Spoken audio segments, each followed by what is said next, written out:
Hello, everyone. Welcome to this week's episode of the Sask AAA Show. I am your host, Jared Down. Today we have Connor Hvidston of the Yorkton Maulers on. Connor, how's it going today? Good. How are you? Not too bad. How's the break been? The break was good. I had lots of skating, and it was just good to be home with the family and stuff. You guys back to limited sessions now? Yeah, every morning. How's that adjustment been? It's good. We run some practices through the regional where we all get to go on at the same time, so that's also nice. How's that work? We have to stay 3 meters apart on the ice and have our masks on at all times, and we can't bring our water bottles out and that kind of thing. How's that adjustment been? What's the mindset and preparation like that? It's tough, definitely, but you just have to stay positive throughout the whole thing and realize what's going on. What's going on is a lot bigger. So let's go back to last year, first season. You had a pretty good year as a rookie. How was that adjustment coming up to AAA level? Definitely a lot faster from Bantam AA. It was a big step, especially the first 5 or 10 games. I think I really struggled, but then got a grasp of how the league really is and kind of took off from there. Hey, you led the team in scoring as a rookie. Is that something that you thought you could have done, or that kind of took you by surprise? Definitely took me by surprise. Yeah, didn't expect that to happen. What's the mindset in Yorkton? Has kind of been in a rebuilding phase. What's the mindset throughout the season last year, and things just aren't going your way, and trying to push forward? Yeah, it gets to you when you don't win very many games, but you just gotta, get it out of your mind and focus for the next one. Try to stay as positive as you can be. Is there anything you guys do as a team that kind of keeps things loose and focus going forward? Well, we have a good workout, warm up before our next game that we kind of just talk about, like, focus on this game and not last game and what we need to work on. Do you guys have any rituals that you would do every year or every game to kind of keep you guys focused? Well, we started this year before our games. We go up into our players' lounge and we go over some video of our last game and what we can do better and be okay. You notice a difference in doing that? Yeah, definitely. So coming into this year, you had the option to, possibly go to another team and that, and you decided to come back to a rebuilding Yorkton team. What was your mindset behind that? I could have left, but I chose to come back because I think sticking with the team and, you got to get better. Like, we rebuilt this year. We're a lot younger of a team. So, yeah, I just came back. I think I like Yorkton. It's a great community and all that. Ed Zawatsky's a good coach. I think it's just a good fit for me. Would you say you've taken on a bit of a leadership role with the young team this season? Yeah, definitely. We only have 4 returning players, so it's kind of Eddie's been a little dependent on the vets from last year. How's that adjustment been with only 4 returning players and coming into the season with COVID? It must have been a little challenging developing chemistry. Yeah, it was. But we do team events like outside of the rink and things like that, like team bonding, that I think get the guys together pretty good. So this season you guys get off to, well, it hasn't been exactly the best start for you guys as a whole, but individually you have 12 points in 7 games. What would you say is the biggest contribution to that step in game? You broke up a little bit there. What was that, sorry? So this season, it's been a little tougher. As a team standpoint, you guys are still off to a bit of a rough start, but individually, you 12 points in 7 games. What would you say the biggest contribution to that step in your game? Yeah.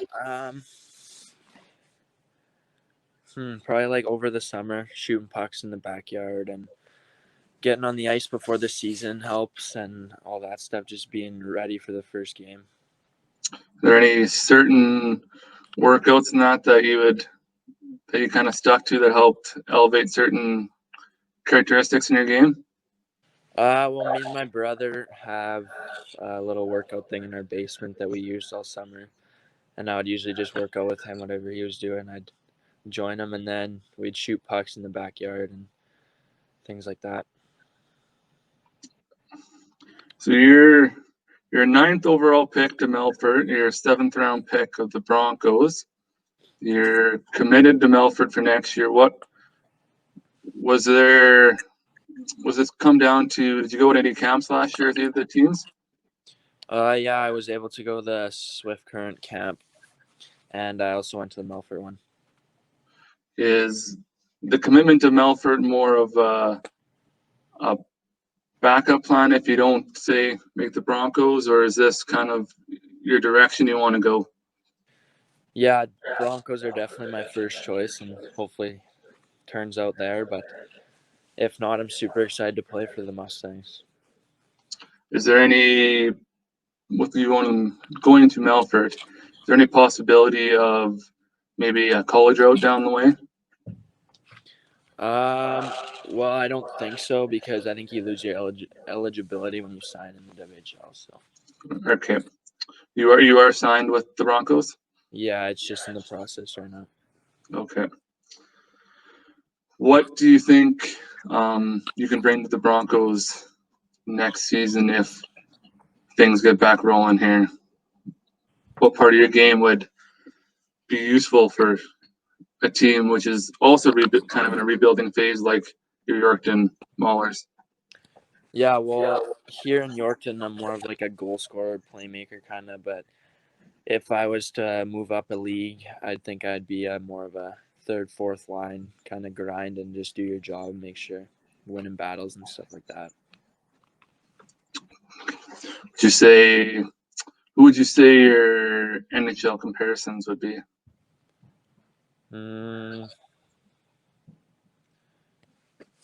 Probably maybe Sidney Crosby. He can score the goals and also like just good with the puck on his stick and skilled guy. He can set up plays. And is he someone that you've kind of looked up to throughout your whole career? Yeah. Kind of tried to mimic? Yeah. Have you taken any, you see a lot of athletes post videos of training. Have you taken any training routines from any current NHL players? No, not NHL. It's just I've just been continuing on with from this summer, my workout plan with Dre, and just been doing that. The start of the season, what's the young team? What have you done to keep the morale up in the locker room? Well, especially in between periods, you can't get down and get negative. You just gotta kind of throw it out of your mind and get ready for the next one and keep it light in the room so you're not, feeling like you're out of the game yet. Going through the season, how would you say you guys have progressed throughout your first few games? I know we didn't get too far into the season, but would you say you guys are trending in the right direction? Oh, for sure, yeah. We had a pretty weak start to the season, but as it went on through those 7 games, we really came together as a team and we're building some chemistry and, we were figuring it out. Beginning of the season, you took a pretty good licking in your first game and you kind of bounced back in the next one. For a team that hasn't had the chance to really get a lot of action together. How do you regroup so quickly in a situation like that? I don't know. Like I said, you just gotta forget about it and watch your video clips and figure out what you're doing wrong and what you need to improve on and change for the next game.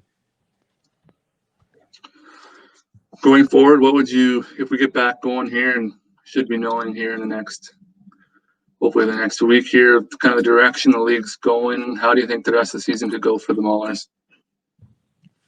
Well, we're only getting better since the start, so I think if we keep up what we were doing before, it'll be a decent turnout for us. If the season happens to not go, which we hope it doesn't, what is your plans going forward to try and stay in shape and develop your skills well enough to hopefully crack the Broncos next season? Yeah, I would definitely, keep getting stronger and work on my cardio and stuff like that, and continue shooting pucks, and probably book some ice in Tisdale. That's where I'm from, and be skating lots. What would you say would be the area that you need to work on the most to give yourself the best shot next season? Definitely getting stronger, just getting stronger and faster and things like that. Are there any summer hobbies you're going to do this summer to stay loose? And well, I've got a group of buddies from my hometown that we like to go golfing lots, and I think I'm lining up a job for a moving company actually. So definitely keeping yourself busy. Yeah. How would you say golfing helps with your skill set in hockey? And it's often two sports that kind of go hand in hand. How's your golf game? Could be better, yeah. Doesn't quite translate as well as your hockey? No, I don't think so. Alrighty, Connor. Well, I wish you the best for the rest of the season. Hopefully we get going here shortly, and stay safe. And I wish you a good season and good luck trying to make the team next year. Thank you very much. All right, have a good one, Connor. You too. That was Connor Hvidston of the Yorkton Maulers, and we'll have other guests coming up after the break. Once again, the Sask AAA Show is brought to you by SWT.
Back, everyone, to the Sask AAA Hockey Show. I'm your host, Jared Down.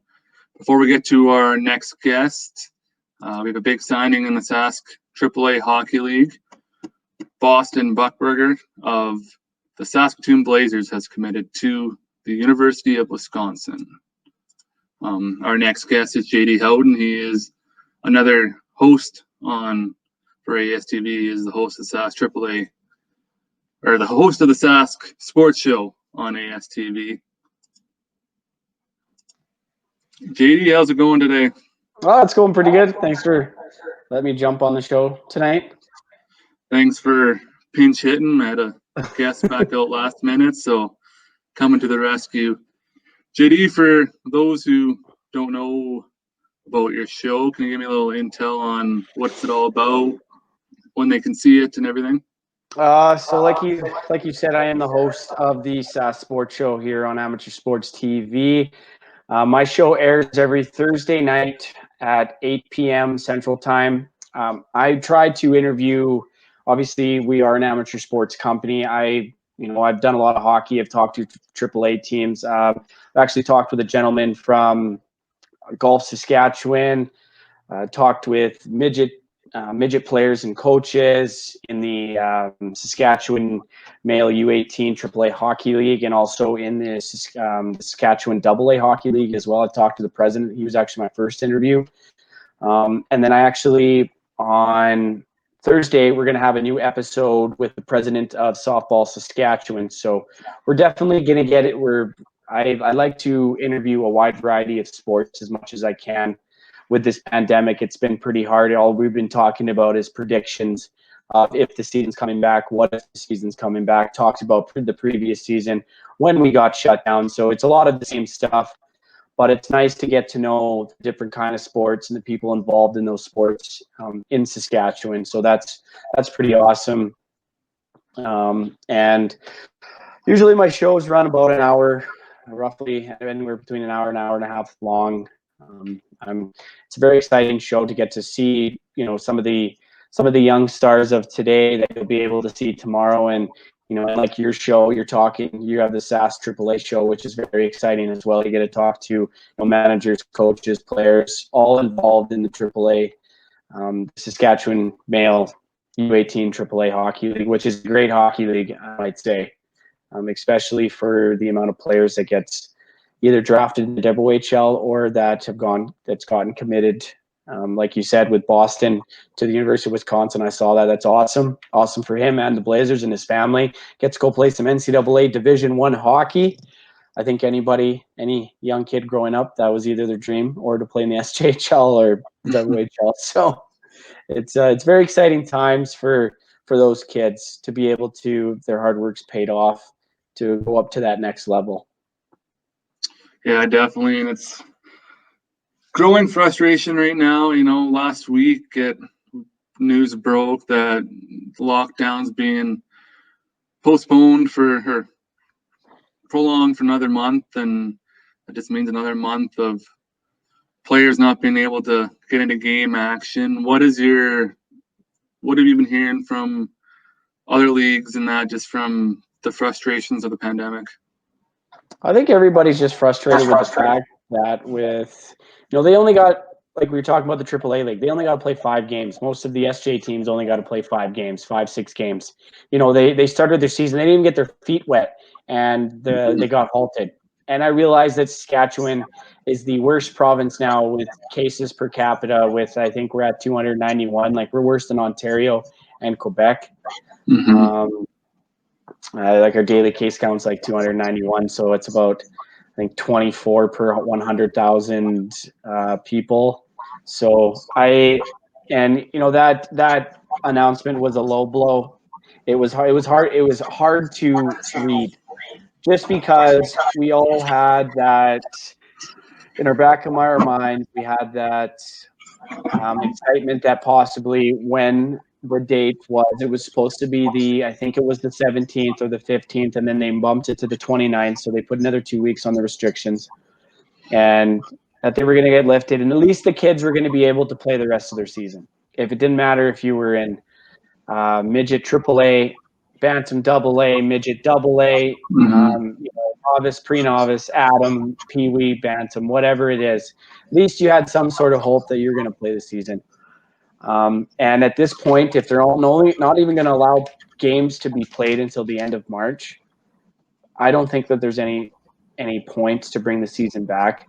If we were 30 games into a season, and the rankings were pretty clear of who was going to make the playoffs, what the teams were still dark horses to make the playoffs and whatnot, then that's something else to start the season that late.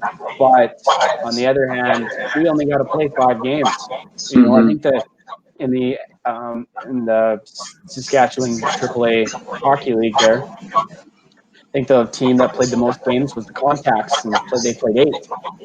Mm-hmm. And I realized that some games got postponed and COVID and all that kind of stuff. And it was from people I've talked to on my show. Everybody was very in good spirits and were able to handle it great. Having to do the, signing in and having a shorter pregame routine because you could only show up to the rink, I think, an hour before the game. You really didn't have a lot of time, to do your dry land before you went on the ice. Mm-hmm. And it was kind of a rushed pregame more than normal. But the kids adapted, having to wear masks everywhere and being very vigilant in their communities, at their schools, to not do anything to risk them or their teammates. But it's definitely it's tough. I don't know what they're going to do.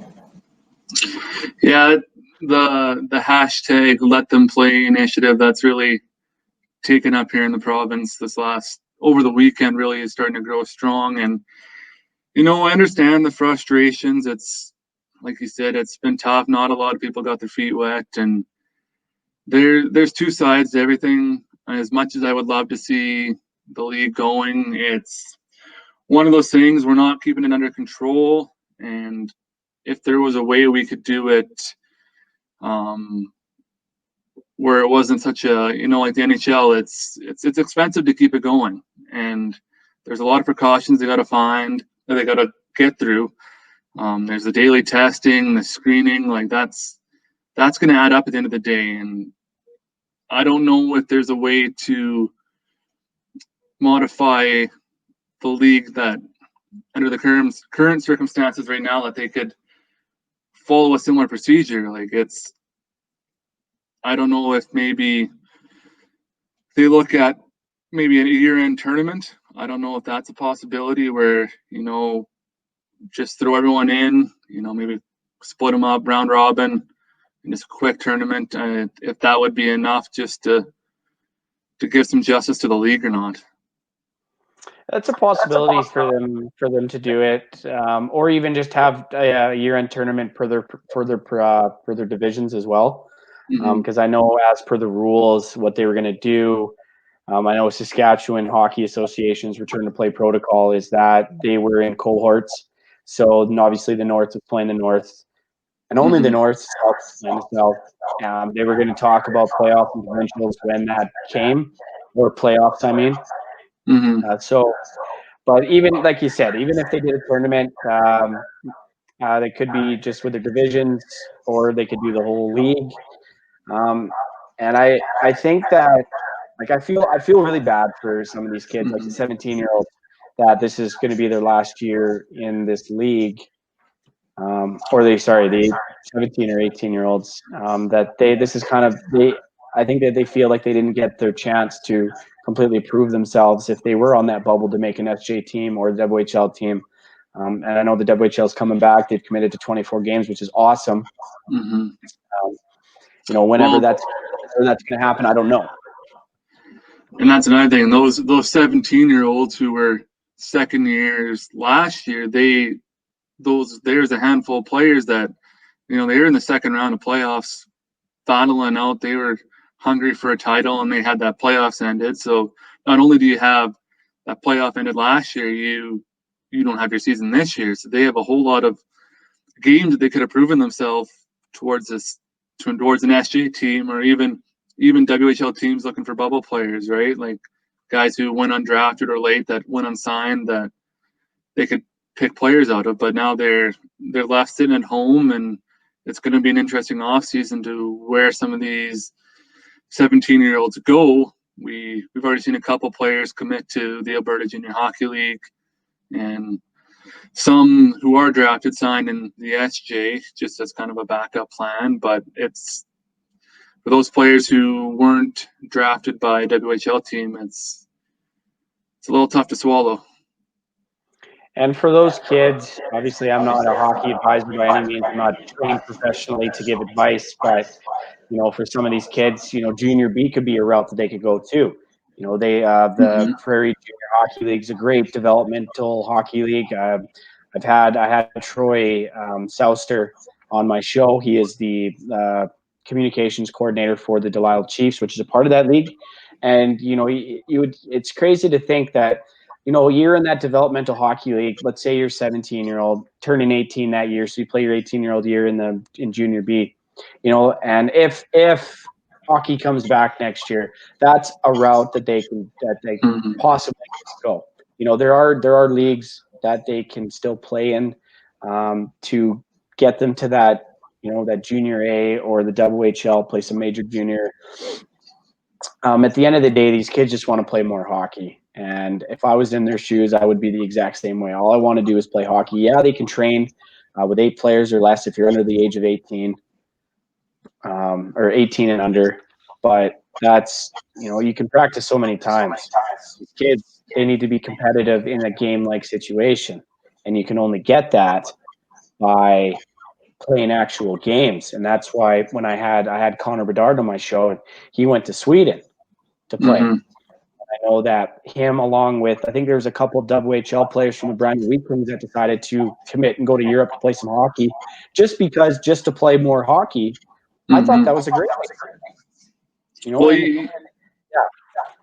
you're starting to see that more and more. You look back at, even go back to Austin Matthews. He had the option to come to Everett, playing the dub, but he just decided to go overseas and play Europe and play against little bigger boy hockey. And some of these prospects are going to probably gain a lot from going over there. It's better than sitting at home. If there's a way you can find yourself to play in a competitive league during these times, I mean, by all means, go. Like,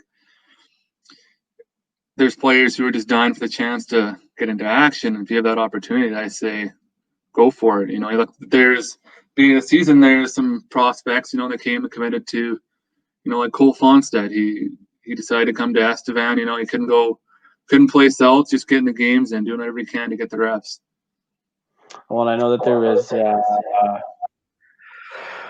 for the Terriers, they had a couple players that were from the dub. I think Keyshawn Jarvis. I can't remember. No, one of the Portland Winterhawks players. I can't remember Seth? his name off the top of my head. Not Seth Jarvis. I'm pretty sure it's Keyshawn. I think the last name is still Jarvis. He's from Yorkton, or he might be from SMAAAHL. I can't remember. But and then he had a player from the SMAAAHL Tigers, and they played on that team as well. And then I know a lot of people I have from BC, and I have a few friends in the Kamloops Blazers, and a few of their guys committed to some BCHL teams to play some exhibition games, because I don't think they even really got into a regular season, because BC was way worse at the time when the hockey did come back. So they had a lot of restrictions. But for those, and then there was a big discussion on, well, should you allow these WHL players to come play junior A and take spots away from other guys? But at the time, they were only going to be allowed until the 20th of December, I think, or somewhere in that area.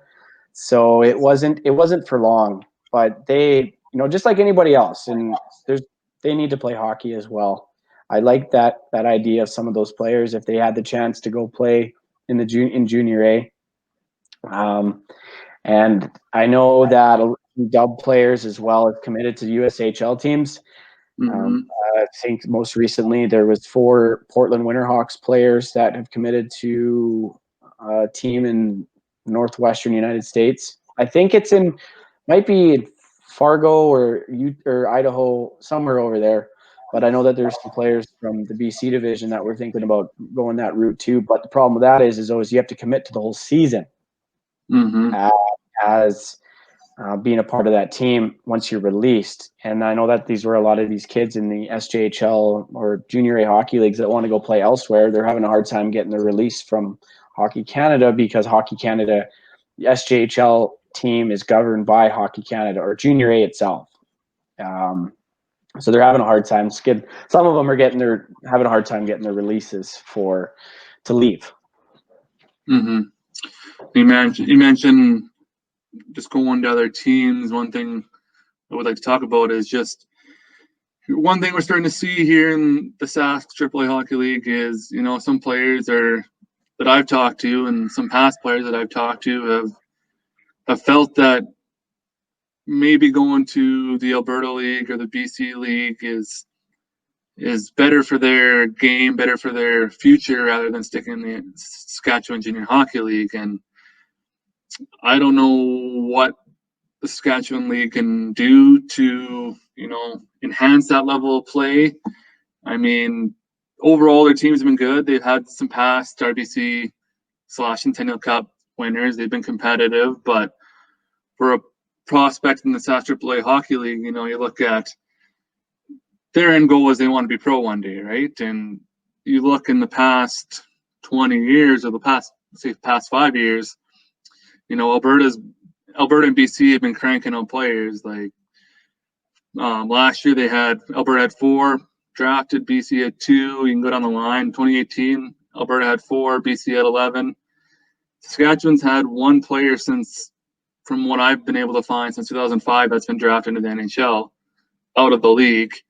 And there might be an asterisk behind that. That was Connor Hvidston. He only played 4 games in the SJHL that year before splitting the year with Medicine Hat and Regina. So I don't know what they can. I guess there's the population. Alberta and BC definitely have the numbers, but competitive wise, I can see why players would maybe drift towards those leagues. You see players on the World Juniors who played in the AJ and went on to college, and their first round pick, second round pick, and there's potential there, but for whatever reason, the Sask League has not been able to crank out those kind of numbers.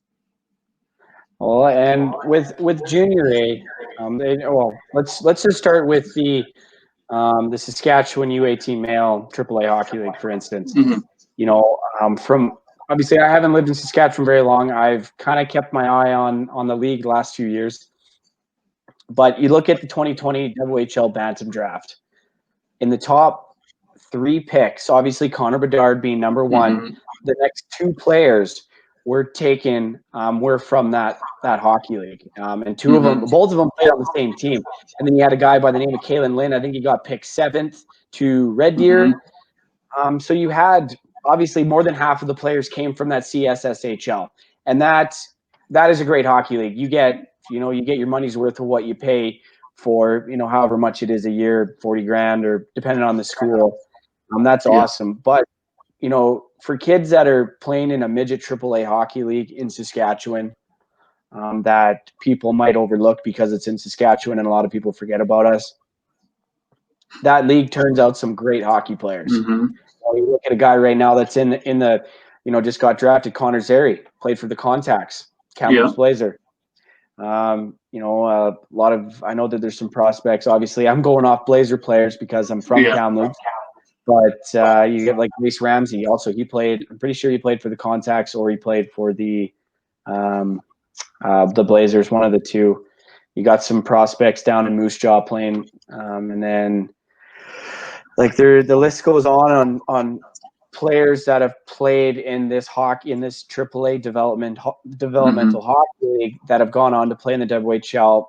But from my experience, kids that play Junior A, if it doesn't matter if it's the MJ, the SJ, the HA, the BCHL,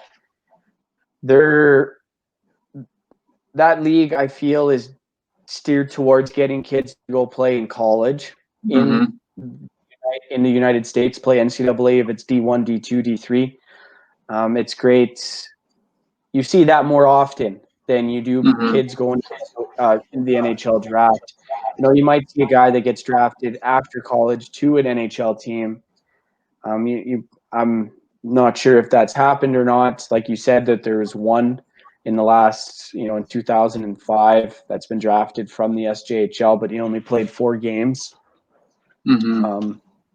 I just I can't. Can't. Yeah, that's the thing. This league, it pumps out the players. There's a lot of great WHL prospects that have come out of this league, and for a province like Saskatchewan, we don't have the largest population. So when when you take so much of that top heavy talent from this league and pump it into the WHL, it is going to eliminate those chances of those players coming out of the SJHL straight into the NHL. Like, it's not going to, your chances are pretty low, and you're looking at more of a go to the SJ, go to college, maybe sign as a undrafted free agent through a college route that way. Just one thing I wonder if there's a way that the league can help maintain some of those players leaving from the Sask AAA Hockey League, going to Alberta or BC. I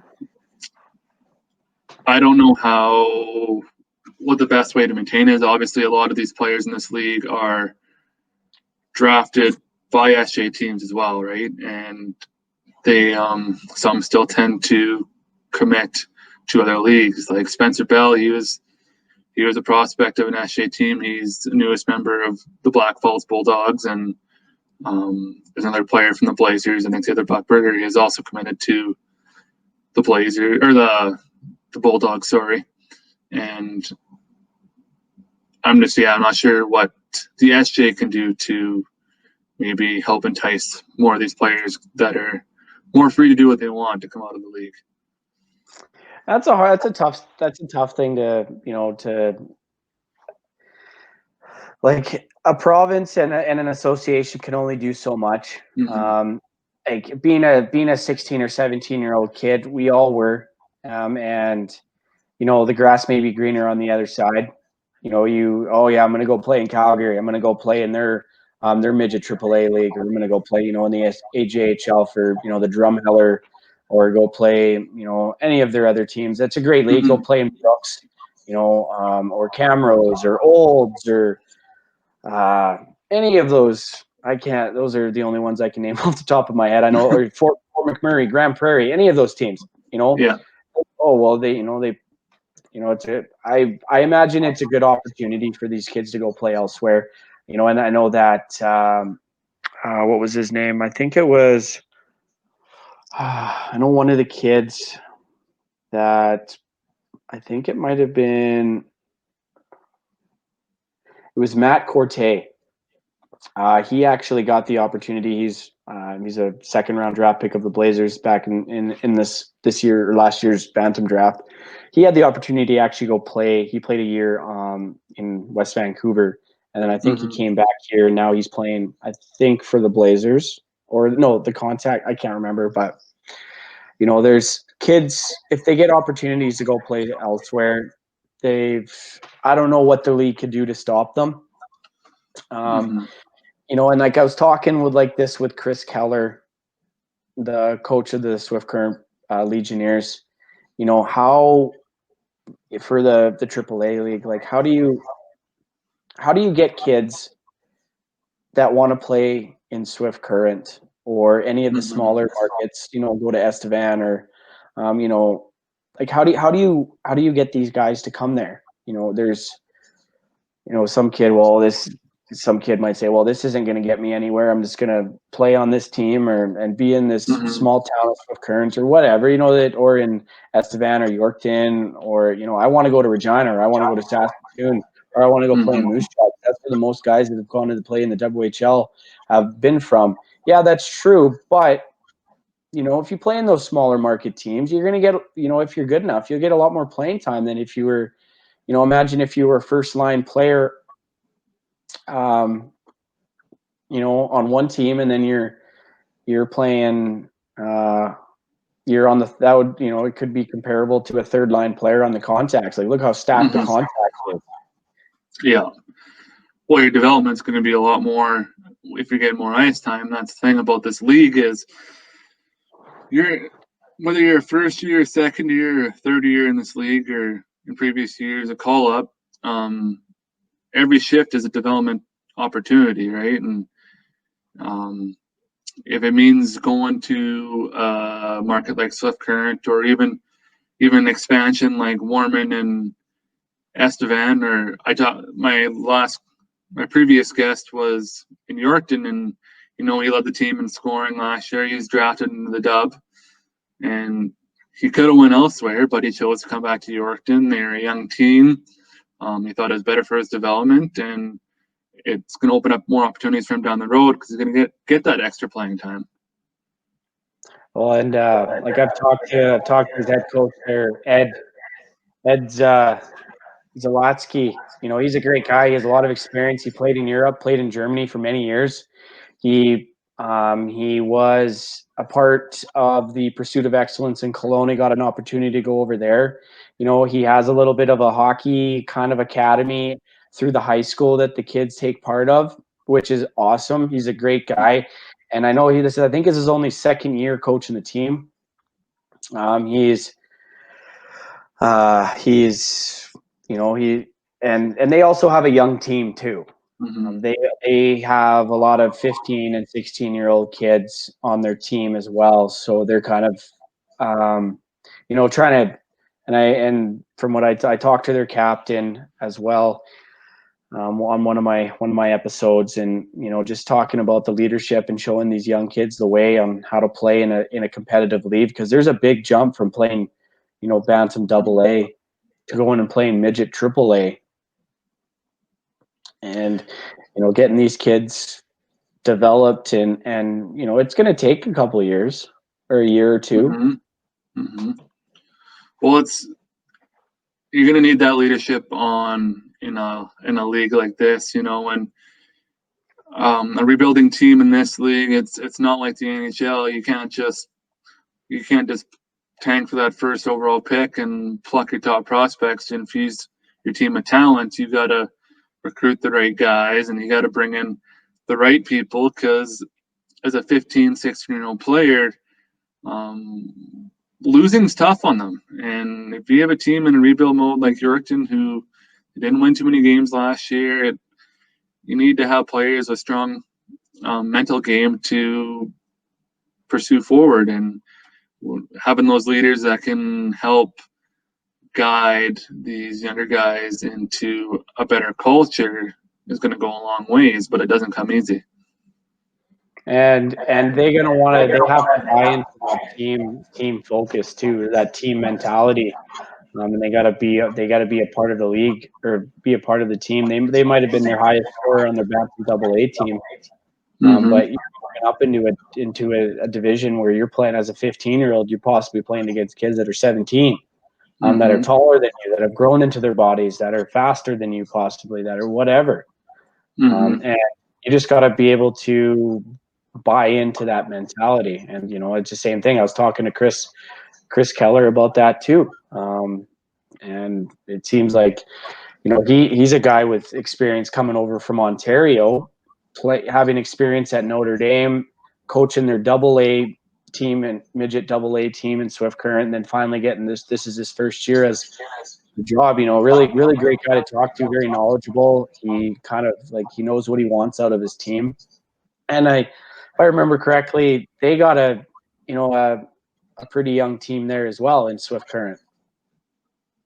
Yeah, it's a pretty young team, and you know, they had some local guys that they maybe took a run at, and they opted to go elsewhere. Like Kalen Lynn, he's not far down the road. You know, it would have been nice to have him in the lineup. You know, but those players are going to go elsewhere where they feel most comfortable.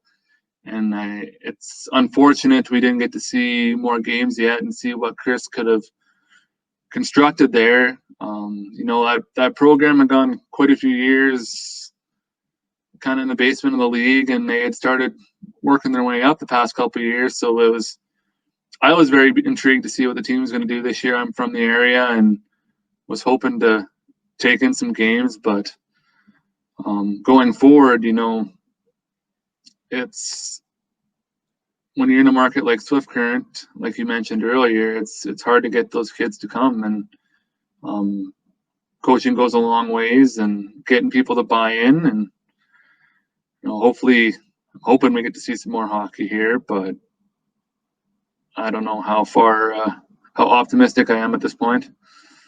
It's hard, you know, and I'm positive. I think that, you know, I would love to have the season back, watch some hockey, go watch some AAA hockey. You know, that's very competitive. very competitive and very important to Saskatchewan as well. Same with the SJHL or the PJHL or senior men's hockey. That's very big around here. I know you're from Gull Lake, so obviously the Greyhounds, very important to the city of Gull Lake. Cavery Bulldogs and Shaunavon Badgers and I think Frontiers in that league as well. Same with down here or up here, all the surrounding areas and all their different leagues and whatnot. And one of the teams that I got to get the opportunity to do some play-by-play for. They only got to play one game because COVID screwed up their first 3 games. So they played one game and then it got canceled later that week. But hockey is very important to Saskatchewan, and I've always been a fan of what goes on out here with developmental junior hockey that goes on, because there's so many players that play in the AJHL that have come from Saskatchewan that are just great, hardworking, farm boy mentality, if you want to say that as well. Very, very. Some of them are just very naturally gifted hockey players that are very good at it, and it's awesome to see. And like I was talking about, how many of the kids from the AAA league, you had starting off at second to PG, you had Riley. I don't know if I'm pronouncing his last name right, but Height. And then you had Braden Yeager. Yeah. And then down the line there, you had Kalen Lind. He went 6th, not 7th. My apologies to him and his family if he's watching. And then you had Sam Oremba, which I'm pretty sure you had on your show. Graham had him on our show. Right. On the Prospect show. That's right. Yeah. He went number 7 to Seattle. Let's see what here. Reed Anderson, he played in Saskatoon. His club was a Bantam AA team, so I'm not sure if there's so many guys from the province of Saskatchewan that come out of here. We got Brady Burney. He's went to Swift from Regina. That's another thing, like for Saskatchewan hockey fans, the Sask kids had a really good draft, and that was one thing that everyone talked about after the Bantam draft as well. Look at all these Sask kids flying off in the first round. Like, this league was going to be a fun league. Like, it's always a fun league to watch, but to see this many highly touted Sask players being played in the league this year who could very well be playing in the dub next year, to lose the ability to see that kind of high talent in the league this year so far is kind of unfortunate, because, man, that would be some great hockey. Well, and last year in the Bantam AA Hockey League, like, there was 5 players with over 100 points. Like, and it was Brady, Bierney, Oremba, Caitlin Lind was part of that group, and I'm pretty sure there was 2 other. I think Oremba might have led that league with 100. I think the leader was 133 points. I think Oremba did lead it, if I was correct. And Caitlin Lind, I think, came in at 108, or he was maybe that 120 area. Like, you look at, and I was talking to the president of the league, and he's just like, that rarely ever happens, if I've ever seen it before.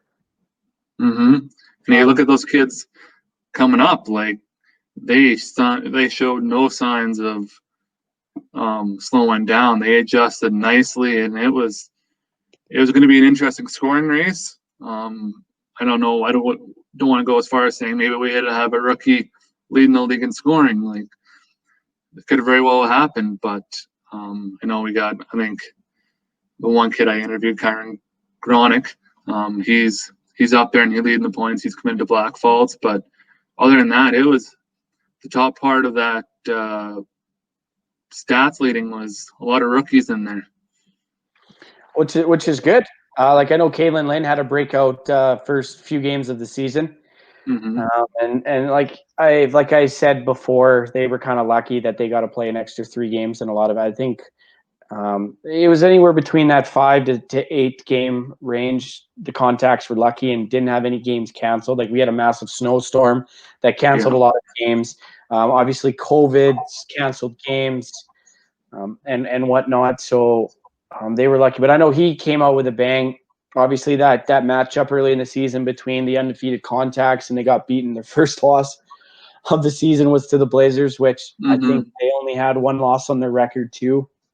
I've talked to the Blazers head coach, Scott Sissons, great guy. He has a very good plan that he wants with his team.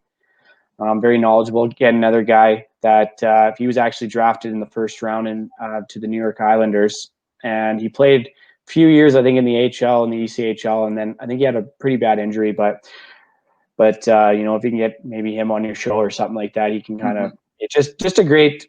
All the guys that I've interviewed from that league have just been great guys to talk to. They understand the game. They know what they want with their team, and then they're making that push towards winning the league or playoffs, or kind of going deep in the playoffs, creating a team for that. Like if you look at a stat sheet or any one of their those sheets that they make before each game, they have some teams do it with their little logos of who they've been drafted by in the dub and the SJ. Like I'm pretty sure the whole Blazers team has been drafted. All of them have been drafted somewhere. You look at that and you look at that and you just say, wow, like we're doing something right here in Saskatchewan, and I'm very proud of that. Obviously, I'm not from here, but living here, it's pretty exciting. Well, it says a lot about the league too. I know for the longest time, everyone kind of said there's the prep league here, and come to this league if you don't get there. But this league is really starting to make a push with talent and making the case. Hey, why go play prep hockey? Why not stay home? Great hockey here. Look at our track record. We got a bunch of future WHL stars in the league right now, and it's got a bright future, and hopefully we can keep it going in this league. Well, and you even exciting person to watch too up here in Saskatoon, as I saw that in the import draft, the Blades drafted Brad Lambert. He's a Finnish rookie that originally his dad's from the area and his mom's, I'm pretty sure, from Finland. Great hockey player. He played in the World Juniors, ended up he played, I think, one season with the Pee Wee team here in Saskatoon, and then he got brought over to a development camp, U16 or U15 or something like that in Finland. But that's going to be exciting to watch too if he does end up committing to play for the Blades. That would be awesome to see in the WHL. And then all these young studs that were drafted in the top 22 picks of the first round. You get to see them live in action. Hopefully, I would imagine probably not when the WHL comes back, because there's probably not going to be any fans. But hopefully, by fall, if we do come back to regular season, we are allowed to go watch games. That's going to be pretty exciting.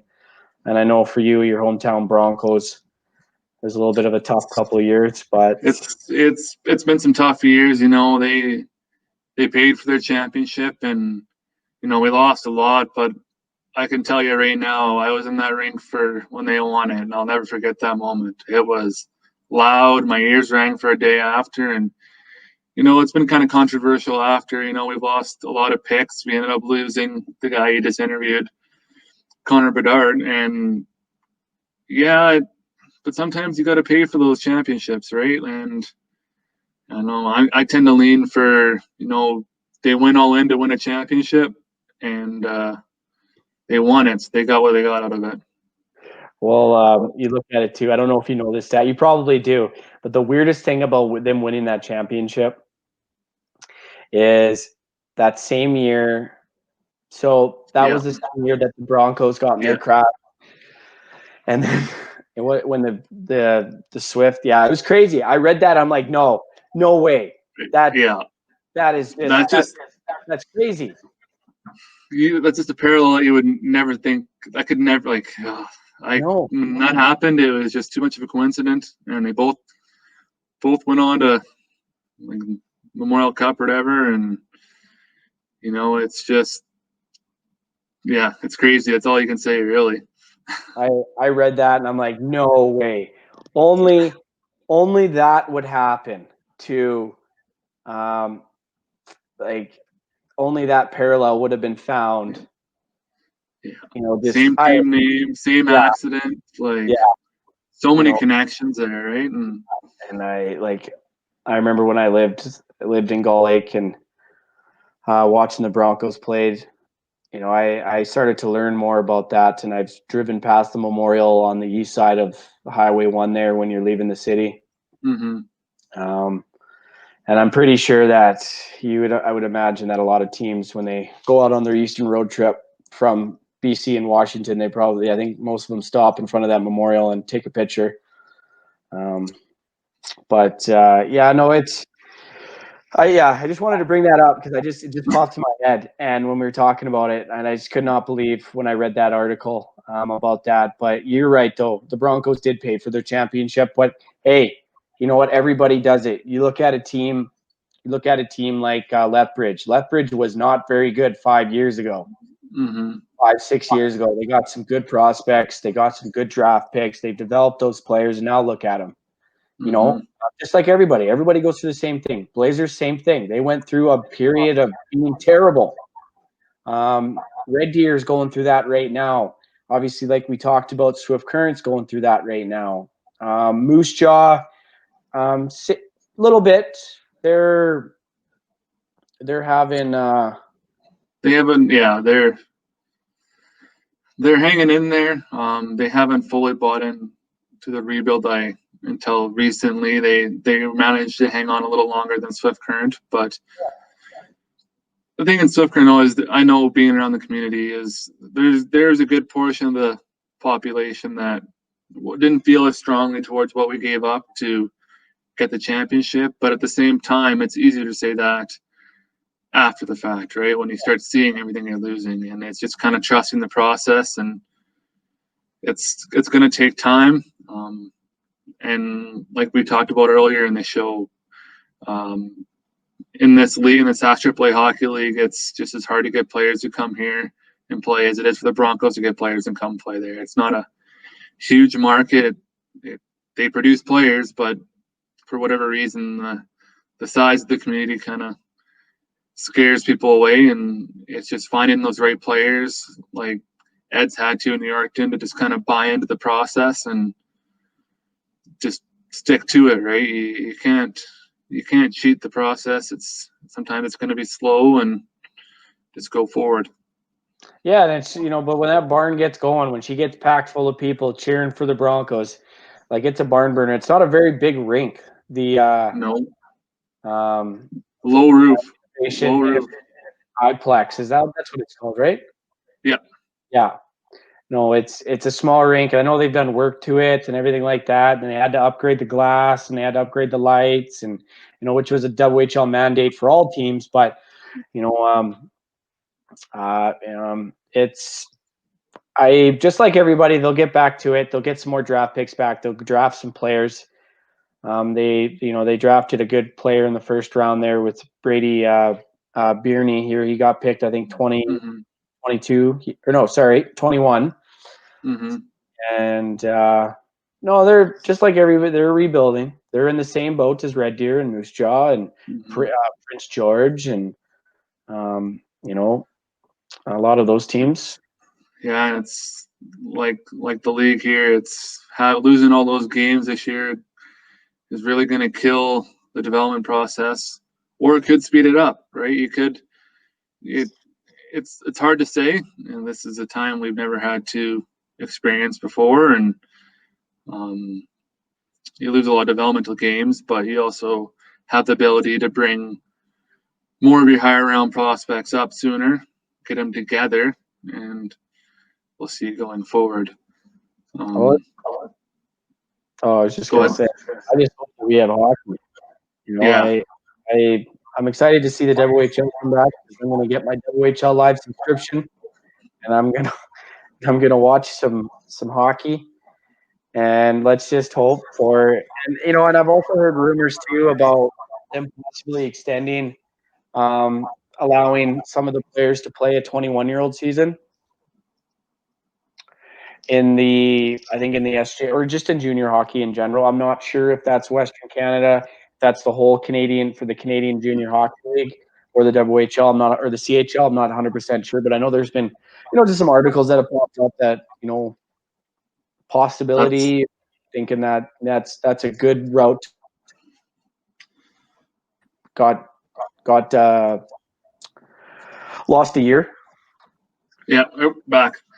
Yeah, that's something to keep track of, especially for these 17-year-olds in the league. If the WHL and CAHL and the CJHL decide to extend a year, that could open up a lot of roster spots for these last year midget hockey players, and maybe give them a little bit more hope. Like you said, there's always the Prairie Junior Hockey League that they could dive into, but for some players, playing that Junior B is a harder step to get over mentally, just because they're always used to playing at the highest level, and they may not deem it, even though it's a growing league and it's gotten better and better every year. The ability for some of these players to maybe get to SJHL will be something to watch. Still there? Back? Oh. Yeah, no, it's and that PJHL is a great hockey league. From the research that I've done and some people that I've talked to about it, they've had a lot of players that have come from either playing in the SJ that have played in that league, and they've been very happy with it. So it's one of those things, and that's something that I brought up too. I get it. Kids playing at a high level, it's harder. It's a harder pill to swallow, possibly, to play Junior B. To think that they're getting demoted, but it's just as competitive, in my opinion, as possibly Junior A. Yeah. One last thing before we start to wind her down here. Just want to get your perspective on, with the whole Let It Play initiative, and I've been seeing a lot of, well, if Sidney Crosby can play, why can't I? I just want to get your take on that and just see what your thoughts on that. And you know what? And I knew this was going to happen when the NHL came back, that people were going to get upset that why can't I play because the NHL can play. I understand where they're coming from. I completely do. It's hard to think, oh, well, these guys can play hockey, and the WHL is going to go and play hockey. Why can't I play hockey? But on the other hand, too, the NHL is its own governing body.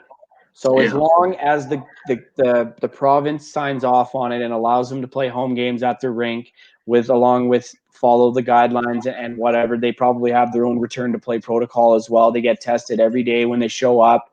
That whole thing, like in the NFL. There's those things as well.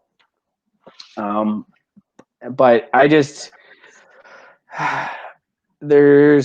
it's frustrating, and I think that there's a lot more that goes into it than just being like, well, they can play, why can't I play? There's a lot more logistics to it too that maybe people don't see, and I don't even know either. That's just my opinion.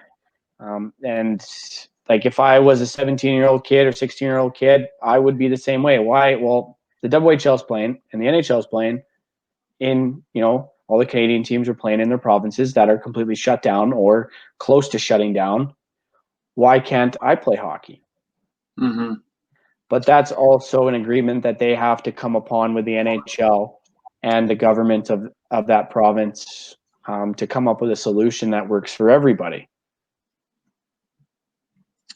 Yeah, I get the frustration as well. And another side of thing I personally take too is, I play your beer leagues in the winter too, and I would love to be playing too. And I know it's not the same as these kids who are losing a year of their minor hockey and the development process. And but another thing I want to take into account is the mental health pass. Like I'm a big sports guy, and I know there's a lot of guys out there like me that live and die sports. And this past year, it would have been pretty hard not being able to have that hockey on the TV or football on TV. It's kind of been an out for me because there's only so many Netflix shows you can watch, right? And you can only stay home so long, and having that unpredictable of live sports, it's been, for me, it's kind of been a saving grace. I know I might would be pretty down in the dumps if I've had to go the whole last year without sports, but that's just my take. I think all the things that you mentioned, but along lines with mental health, it's improved my mental health throughout the whole thing, and I'm sure I speak for a lot more people.